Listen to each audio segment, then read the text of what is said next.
Hello, welcome back to MFWoodShop.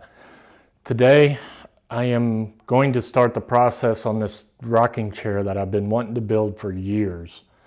This chair has been at my mom's house for years, way before I was even born. There's a lot of history to this chair in our house. A lot of family members have sat in this chair, used this chair. A few things that kind of scared me about this project. A, I've never built a chair before, and B, I've never built a rocking chair before. So there's going to be a lot of interesting challenges to this for me. It's going to be a learning curve for sure, and I'm looking forward to digging into this. The seat is about 2.5 inches thick, and at the longest point it's about 24 inches wide. So I really want to find a solid piece that big. So that's going to be a challenge in itself. It's really going to depend on what piece I find for this. Is going to depend on the species of wood for the rest of it. A couple factors that I have to worry about is A, money, and B, this seat. I'm going to have a hard time finding this piece of wood. If anybody has any suggestions where I can find a piece like this, please leave them in the comments below. I'd appreciate that. So let me give you a little rundown of what I'm worried about on this chair. Being my first time making a chair like this. First of all, this spindle right here is the most intimidating factor for me. This spindle here is about 33 inches long, and it's all turned on the lathe, on a lathe. So one way or the other, I'll figure that out. The other intimidating factor that I have is the seat itself. As I mentioned, the seat itself is about 2.5 inches thick, and at the longest point is 24 inches wide. So A, I don't have any resources that I know of near me to get a piece that big. And I would really like one solid piece instead of glue ups. The rest of the spindles on this will not be a problem on my lathe. The longest spindle is this one up front. It is, I think it was 16 inches, if I remember right. Yeah, 16 inches without the mortise or the tenons. And so I figured that'd bring it back out to, about 18 inches, which is the max on my lathe.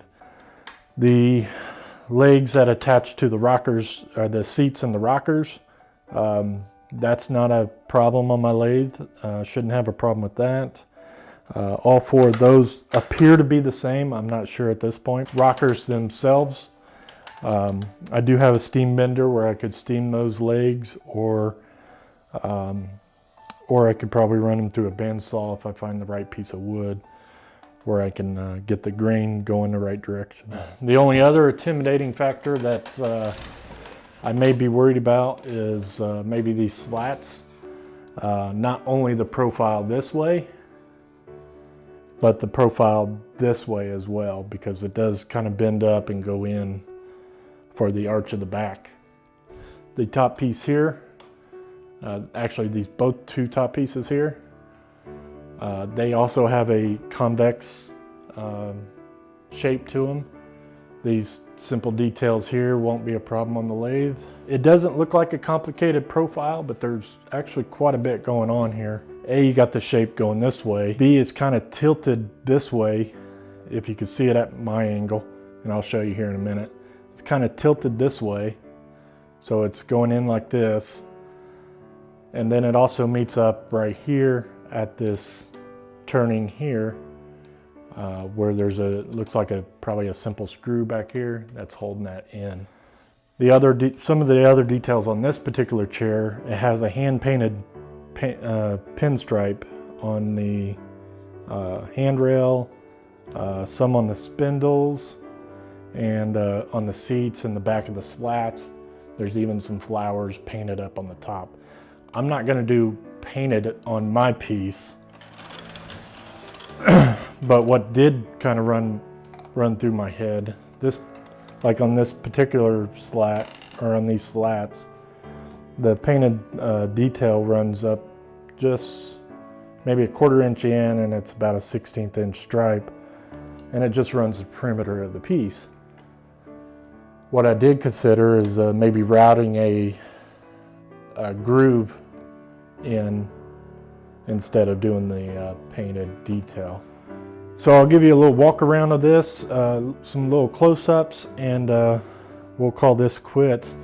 I'm not going to do this all in one project. It's probably going to be a slew of projects over the summer, but I am really looking forward to getting cracking on this. I've been wanting to do this for a very, very, very long time, and this is also going to be my first rocking chair project, so look forward to that this summer.